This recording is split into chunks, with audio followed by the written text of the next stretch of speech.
लावेला साया ब्लाउज सब राखेला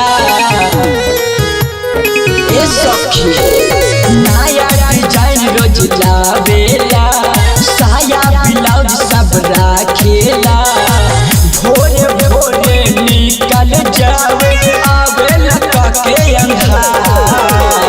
खड़ा कर देवे बीच बाजार ठेला बचोली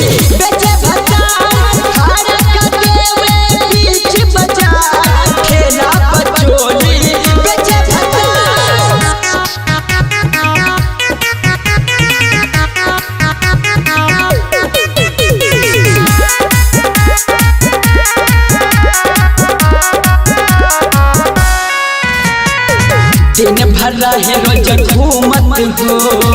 पिए लताड़ी मन झूमत हो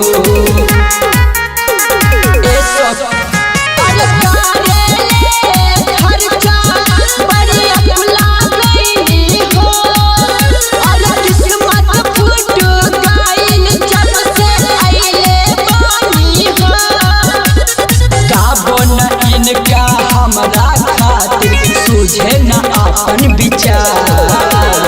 खड़ा कर देवे बीच बाजार ठेला बचोली बेचे भजार खड़ा कर देवे बीच बाजार ठेला बचोली बेचे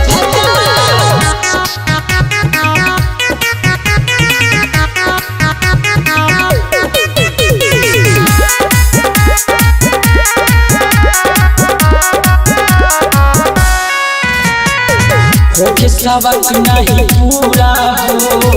लगत रही अधूरा हो ए सखी का करी अरे फुफरान से राज समझावा कानी हो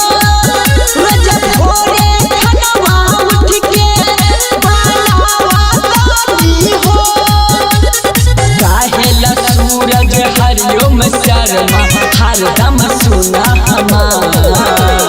खड़ा कर देवे बीच बाजार ठेला बचोली बेचे भजार खड़ा कर देवे बीच बाजार ठेला बचोली बेचे भजार तंग बानी हो सखी।